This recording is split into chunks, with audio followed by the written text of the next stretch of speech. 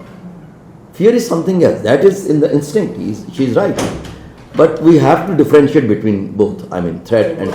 Okay. So how would you be, coming up to the conclusion that whatever the threats that we are facing internally or externally are as such real threats? But I understand that especially internal and external threats are created just to control people, because monopolization of those institutions, which are, comprised of those unruly elite I earlier mentioned, that they intentionally do that. They don't want to share those fruits with the people.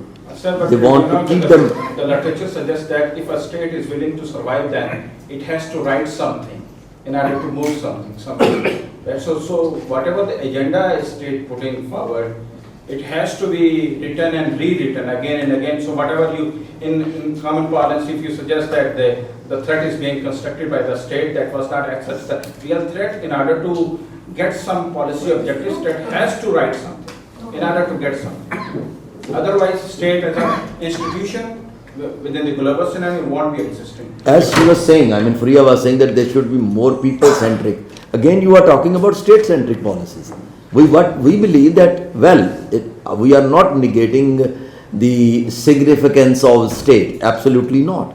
You can't be, say anything that I am from the space. No, you have to name any state that I belong to. Very structured kind of idea. Whatever the threats are being faced by the state, they are socially being constructed. This could be the one idea, one thing, one punchline, one way to talk and think about. No, I understand that in social sciences, every concept is socially constructed. So we can't say that this is not socially constructed. Every concept is socially constructed. But the thing is that we don't think.